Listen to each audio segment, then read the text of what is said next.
At Arizona State University, we're bringing world-class education from our globally acclaimed faculty to you. Ranked #1 in innovation for 10 consecutive years and #2 among public universities for employability, ASU isn't just ahead of the curve, it's creating new paths to success. Earn your degree from the nation's most innovative university. Online, that's a degree better. Explore more than 300 undergraduate, graduate, and certificate programs at asuonline.asu.edu. Ecobici y HSBC, la red con más de 22 millones de viajes en 2024 y muy pronto más cerca de ti, presenta Lo que hay que saber. Claudia Sheinbaum y Omar García Harfuch quieren una mega base de datos de policías e inteligencia.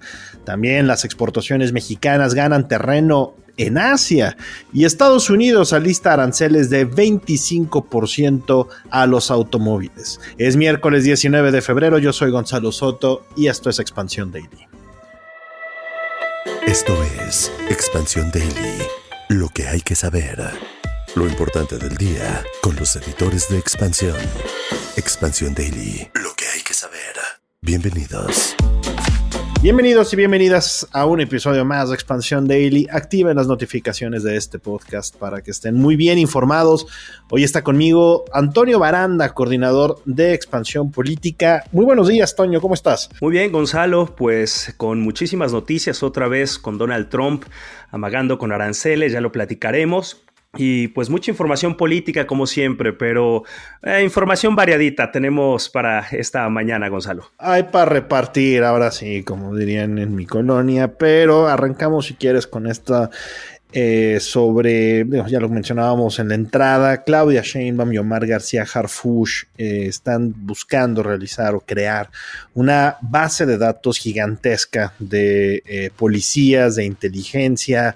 De acuerdo con algunos especialistas consultados por nuestra colega Karina García, pues sí hay una importancia o sí es muy relevante contar con más y mejores bases de datos y las propuestas del gobierno federal son adecuadas. Se necesita, no obstante, de presupuesto que no hay. Pero mejor platícanos, Toño, ¿de qué se trata este plan que están buscando tanto Sheinbaum como Harfuch? Así es, Gonzalo, pues la semana pasada, particularmente el jueves 13 de febrero, la presidenta Claudia Sheinbaum envió 2 nuevas iniciativas de reforma, en este caso a la Cámara de Diputados. Una de ellas busca modificar la ley del Sistema Nacional de Seguridad Pública y la otra, que es en la que nos enfocamos en este análisis sobre esta megabase de datos, es la creación de la ley del Sistema Nacional de Investigación e Inteligencia en materia de seguridad pública. ¿Y de qué va esta norma, Gonzalo? Pues se trata de crear una gran base de datos, un gran banco de datos con información no solamente policial de las corporaciones y de las dependencias federales, sino también de datos carcelarios, de las fiscalías y también pues información de las corporaciones municipales y estatales. Algunos especialistas hablan de que esta es una especie de plataforma México 2.0. Vamos a ver. Sin embargo, la intención de crear esta megabase de datos, Gonzalo, pues es generar más insumos de inteligencia para dar tiros de precisión, para combatir la inseguridad, para frenar esta violencia que en algunas regiones del país pues parece imparable, Gonzalo. De esto va un poco esta iniciativa que, como decíamos, pues presentó la presidenta apenas la semana pasada y que se vislumbra que pase rapidísimo en los próximos días. A ver, que de alguna manera lo es. O sea, mencionabas el tema de Plataforma México. Es muy, muy similar a lo que ya se había trabajado. Esto fue, si mal no recuerdo, en el sexenio de Felipe Calderón con Genaro García Luna, quien también había planteado esta iniciativa de tener una base de datos mucho más amplia. Digo, creo que lo mencionaste correctamente, es la versión 2.0 de ese proyecto. Llevarlo al nivel, como decías, municipal, que es la primera línea de combate de la inseguridad en prácticamente todo el país. Eso es algo que se ha ido perdiendo con el paso de los años. El tema, de nuevo, y permíteme insistir, es la cuestión presupuestaria, porque capacitar, mejorar todo el sistema policíaco después de la obtención de estos datos es un paso que está, digamos, un poco cuestionado. Así es, Gonzalo, pues los especialistas con los que pudimos platicar para que nos desmenuzaran esta iniciativa de la presidenta Sheinbaum nos hablan y nos hacen mucho énfasis en el tema de los recursos, en el tema de los dineros. Es decir, si bien se puede contar con un sistema informático bastante robusto que se parezca a esta plataforma México que, como lo decías, se empezó desde el sexenio de Felipe Calderón, pues va a hacer falta dinero para que se pueda operar de manera efectiva, y algo en lo que también nos hacían énfasis los especialistas es quién va a poder acceder a esta base de datos. Si bien va a haber una necesidad de información, una petición de información, en este caso corporaciones locales, y la concentración va a ser en el Sistema Nacional de Seguridad Pública que está a cargo de García Harfuch, ¿quién va a poder acceder a esta información para poder también generar su información de inteligencia a nivel local? O la gran pregunta es si solamente va a tener acceso, en este caso, la Secretaría de Seguridad Pública, el Gabinete Federal de Seguridad, o va a haber, como se planteaba desde hace pues algunos lustros, la posibilidad de que los encargados de las dependencias estatales, municipales puedan acceder a cierta información y también puedan generar estos pues insumos de inteligencia para también hacer operativos en sus regiones, Gonzalo. Varias interrogantes que quedan todavía con esta plataforma, pero bueno, son los primeros pasos en esta nueva, vamos a llamarle entre comillas nueva, porque como ya lo habíamos dicho, se había intentado en el pasado estrategia de combate a la inseguridad. Y bueno, en una cosa, quien pensaba que no sucedía, la verdad es que se estaba engañando a sí mismo, ¿verdad? Resulta que de acuerdo con algunos medios estadounidenses, nuestro vecino del norte nos espía con drones, o bueno, espía a los cárteles de la droga con drones aquí en nuestro país. Se dio a conocer que el gobierno de Joe Biden y desde luego la actual administración de Donald Trump han volado de manera encubierta drones sobre México para espiar a los cárteles de la droga, detectar laboratorios para la elaboración de fentanilo. Así es, Gonzalo, pues algo que era quizá un secreto a voces o pues una realidad que seguramente varios no querían ver. En este momento creo que la diferencia es que se está haciendo evidente, se está transparentando y se está diciendo cómo es por parte incluso de algunos funcionarios del gabinete de Donald Trump, pues que hay drones espía haciendo tareas de inteligencia particularmente para detectar objetivos criminales y sobre todo la ubicación de laboratorios clandestinos para la elaboración, en este caso, de metanfetaminas y de fentanilo. En los últimos días, pues muy a tono con toda esta actividad militar en a través de estos drones e incluso la presencia de aviones militares que han estado rondando pues las costas mexicanas. Curiosamente ha habido varios golpes a laboratorios clandestinos, particularmente en Sinaloa. Entonces, pues lo que reportan estos medios estadounidenses, CNN y New York Times particularmente, pues es precisamente que además de que ya ocurría esto desde la administración de Joe Biden, ahora se está fortaleciendo esta presencia de pues agencias de Estados Unidos haciendo tareas de espionaje en territorio mexicano para combatir la delincuencia, Gonzalo. Correcto, es básicamente la vigilancia, una mayor vigilancia por parte de Estados Unidos a un tema que le interesa muchísimo, como es el tema de los cárteles y los laboratorios de fentanilo. Bueno, cambiando de tema, las exportaciones mexicanas, hablando de la famosa diversificación que tanto requiere nuestro comercio. Recordemos que prácticamente 83-84% de nuestro comercio se va a Estados Unidos. Bueno, una pues interesante de parte de nuestra colega Pati Tapia es que en 2024, Asia fue la región con mayor crecimiento en las exportaciones de nuestro país, con más de 5%, en tanto que Norteamérica, donde están nuestros principales socios, Estados Unidos y Canadá, en menor medida, mucho menor medida, se queda en segundo lugar con un aumento de poco más del 4%. Buenas noticias. entre comillas, porque de todos modos nuestra dependencia sigue siendo enorme de nuestro vecino del norte. De más del 80% de las exportaciones mexicanas van a Estados Unidos, pero creo que sí es una buena noticia que se empiece, como decías, a diversificar estos mercados por parte de México. Y bueno, como lo decías, Pati Tapia nos platica que Malasia, Filipinas, Hong Kong y Singapur aumentaron de manera global un 27% las exportaciones en el 2024 en comparación con 2023. Por ejemplo, en el caso de Malasia superaron los $600 millones el año pasado. Uh-huh. Esto representó un aumento de 37%, como decíamos, en comparación con 2023. Y lo mismo sucede con el resto de los países. Filipinas aumentó un 33%, llegó a $286 millones. En el caso de Singapur, también hubo un aumento importante a las exportaciones de este país y llegó a $1,500 millones. Y algo que me llamaba poderosamente la atención, Gonzalo, cuando leí esta nota de nuestra compañera Pati Tapia, es los productos que se están exportando a estos países. Habla Correcto. De teléfonos móviles, de circuitos electrónicos integrados y hasta de mineral de cobre. Me parece que precisamente esta diversificación, estos productos que se están mandando a Asia, uno pensaría que habiendo tal cantidad de mercado asiático de estos productos, en México no lo voltearían a ver, pero hay un importante crecimiento en estos productos, en la exportación de estos productos a estos mercados asiáticos, Gonzalo. Y que abre un poquito la puerta y la esperanza a quienes tenemos la duda sobre que Asia pueda ser un socio, que puedan ser socios importantes, porque pues estaríamos, o en su mayoría, competimos por el mismo mercado, el mercado estadounidense, con manufacturas similares en muchos sentidos. Entonces, pues sí, la verdad es que muy interesante el crecimiento que ha tenido, ya lo decías, Malasia, Filipinas, Hong Kong, Singapur,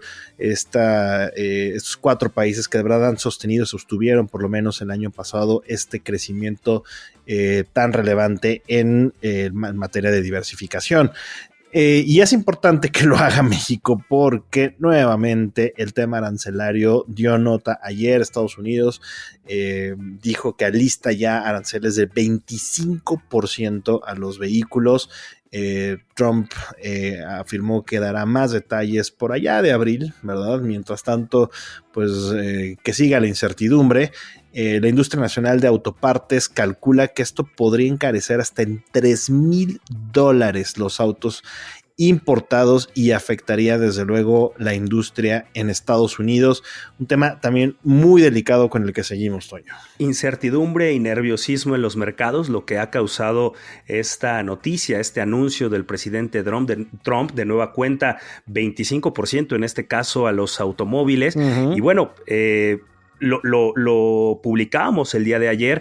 ¿Qué es lo que va a suceder con este anuncio? Que se van a pues generar tensiones con algunos de los países exportadores de vehículos a Estados Unidos. Hablamos, y ojo con esto, por supuesto, de Japón, de Alemania, de Corea del Sur y por supuesto está México, uno de los principales exportadores de vehículos a Estados Unidos. Sin duda, tendría que haber una reacción por parte del gobierno de México a este tema, porque sí es un golpe fuerte al mercado automotriz. En el caso mexicano, Gonzalo. Es prácticamente un golpe fatal para la industria automotriz mexicana, que está tremendamente integrada con el resto de Norteamérica. Ya en otros podcasts, particularmente Cuéntame de Economía, nuestra colega editora de empresas, Ivette Rodríguez, nos ha platicado pues la cantidad de veces que pasa un vehículo o la cantidad de veces que cruza la frontera las partes de un vehículo antes de ser ensamblado de manera final. Y bueno, sin lugar a dudas esto pondría en entredicho las cadenas de producción que se han generado desde principios de los 90, desde el TLCAN, después con el TEMEC. Y también habría, como ya decías, tensiones, ¿no?, con estos exportadores. Pero bueno, aquí les queremos preguntar a ustedes, podescuchas, si consideran que Donald Trump sí le va a poner aranceles 25% a los vehículos. Les vamos a dejar una encuesta en Spotify para que nos digan si todavía creen en las amenazas o de plano ya creen que como en otras ocasiones, se va a echar para atrás de último momento. Vamos a seguir cediendo y concediendo más cosas al gobierno estadounidense. Ya saben que en la cajita de los comentarios nos pueden también dejar su opinión sobre este y otros temas. Por cierto, hablando de comentarios, ayer les pedimos que nos platicaran si buscaban nueva música ustedes en las tiendas de vinilos y CDs y nuestro pues escucha Temo Rivera dijo: caray, qué lástima del cierre de Mix Up. Yo viajaba de Morelia a la Ciudad de México solo por ir a esa tienda. Eso es amor a Mix Up, de verdad. Le deberían dar aquí a Temo Rivera un reconocimiento porque me parece impresionante. Y Oscar R. nos dijo que con mis artistas favoritos hacía fila antes de que abriera la discoteca, así le llamaban a la tienda de discos en Ensenada, el día del estreno de su LP o del disco. Vaya, verdaderos aficionados a la música. La verdad me encantan los comentarios a este tema muy nostálgico. Y tú sí ibas a Mix Up, ¿verdad? También, Toño. Yo no solamente iba a Mix Up, Gonzalo, sino que me encantaba comprar estos discos compactos. De hecho, recientemente tuve que hacer un cambio de casa y bueno, quedaron ahí las cajas llenas de los CDs. No me han permitido llevarme todos estos discos porque no hay dónde ponerlos. Es un poco distinto ahora cómo está distribuida la casa, pero me declaro fan de la compra de los discos compactos. Sí, es un poco de romanticismo quizá, incluso todavía cargo algunos discos compactos en el auto. Yo sé que algunos ya ni siquiera tienen la posibilidad de leer discos compactos. Es lo que te iba a decir, compadre, es lo que te iba a decir, Toño, de qué noventa. Bienvenido a los 90. Es un modelo viejito el que tengo, es un modelo viejito el que tengo, como se podrán dar cuenta, pero todavía se pueden utilizar los discos compactos y de repente por ahí reciclo uno que otro que todavía tengo y me gusta este tema de meter el disco, de cambiar la canción. Yo sé que es un poco arcaico para las nuevas generaciones, pero me agrada, digamos, crecí con esto. Sin duda. Y yo soy de los que todavía se resisten a ciertas cosas. Este es uno de ellos. Mucho dio de qué hablar esta nota ayer con el tema del cierre del Mix-Up de Zona Rosa, pero bueno, ya saben, síganos platicando ahí sus anécdotas. Y regresando al tema económico, Alemania tendrá elecciones este fin de semana y la que antes era el motor de la Unión Europea y de todo el continente, la economía alemana prácticamente está en un declive que parece no tener fin. Varios de los principales candidatos, sobre todo el puntero Friedrich Merz, quien es prácticamente un hecho que será el próximo canciller alemán, han reconocido ya que Alemania está en uno de sus peores momentos, en una de sus peores crisis desde la reunificación a principios de los años 90, finales de los 80, un sistema político cada vez más fracturado, hay una recesión terrible y creo que uno de los problemas también más grandes es el crecimiento tan rápido en la popularidad de los partidos de extrema derecha. Así es, Gonzalo, una nota de nuestra compañera Fernanda Hernández, quien nos describe la situación actual de Alemania, aquella potencia económica europea que no ha dejado de serlo. Sin embargo, lleva 2 años en recesión, no ha podido crecer económicamente. Incluso para este año las previsiones es que su crecimiento sea pues por debajo del 0.3%, 0.2% según algunas estimaciones. Y como decías, me parece que la tarea hacia adelante para el gobierno que encabeza este país es precisamente cómo recuperar este crecimiento económico. Alemania, nos platicaba nuestra compañera Fer Hernández, pues era conocido como el campeón mundial de las exportaciones y en este momento ha caído pues drásticamente este mote, sí, esta realidad que en otros años se veía en Europa, sobre todo principalmente porque ha tenido en otros países a competidores muy grandes. En el caso particular de China, han reducido las exportaciones. En el caso de Estados Unidos, ha dejado de depender del gas de Rusia después del conflicto con Ucrania. Entonces ha estado pues en una debacle económica que bueno, es el reto hacia adelante, a pesar de que sigue siendo una de las potencias más fuertes del mundo, pues no está creciendo como lo están haciendo otros países, Gonzalo. Hubo una época hace prácticamente 10 años o un poco más, 15 años, en donde Alemania era el líder indiscutible del viejo continente. Angela Merkel, quien gobernó prácticamente igual una década Alemania, o más de una década Alemania, era el referente, la máxima líder en Europa, y a partir de ahí se ha visto un declive, y también hay mucho cuestionamiento a los años de Merkel, lo cual resulta asombroso, que quien fuera considerada una gran estadista en su momento, hoy en día hay un revisionismo muy importante de su mandato, porque pues muchos afirman que las decisiones que tomó y que no tomó también a lo largo de su mandato, a lo largo de su gobierno, pues dejó a Alemania en una posición mucho más débil, altamente dependiente de China, que de pronto dejó de importar cosas de Alemania, altamente dependiente del gas ruso, que por lo mismo no le permite involucrarse más en conflictos regionales, como es el caso de Ucrania. El modelo económico alemán está prácticamente en ruinas. Lo hemos visto y lo hemos platicado de empresas en particular como Volkswagen, como algunas otras que han visto afectadas sus operaciones.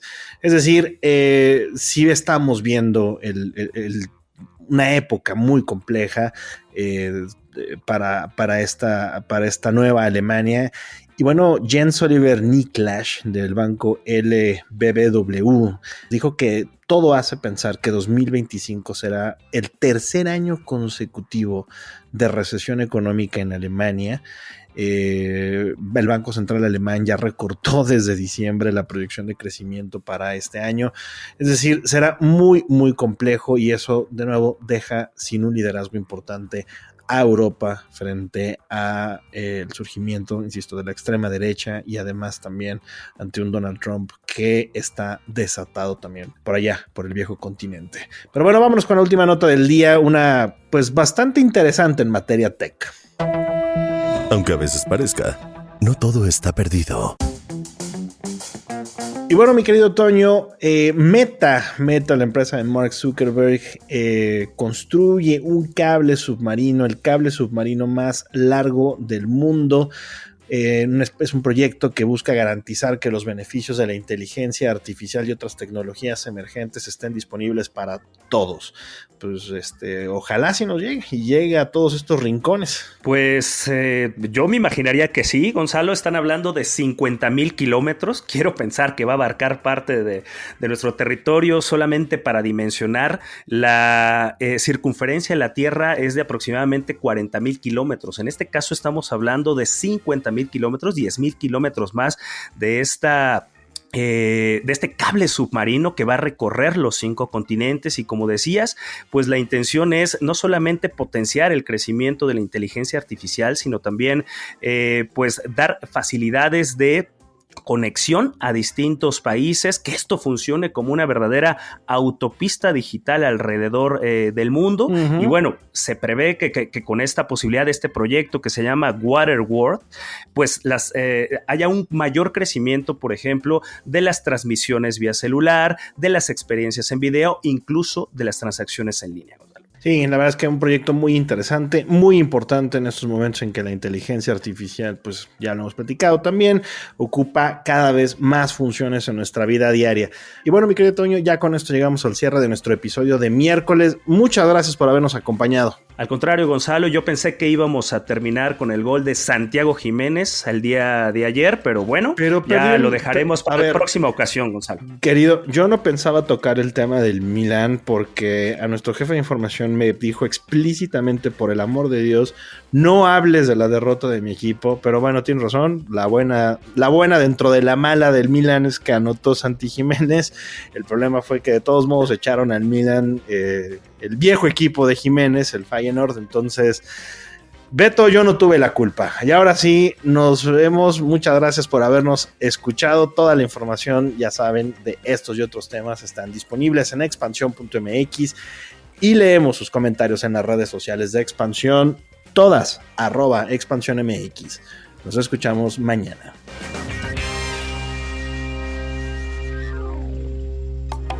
Expansión Daily. Escucha un nuevo episodio lunes a viernes a partir de las 6 de la mañana. Expansión Daily es un podcast de Expansión. Este episodio llega a ti gracias a rss.com, el podcasting hecho simple. Ecobici y HSBC, la red con más de 22 millones de viajes en 2024 y muy pronto más cerca de ti, presentó.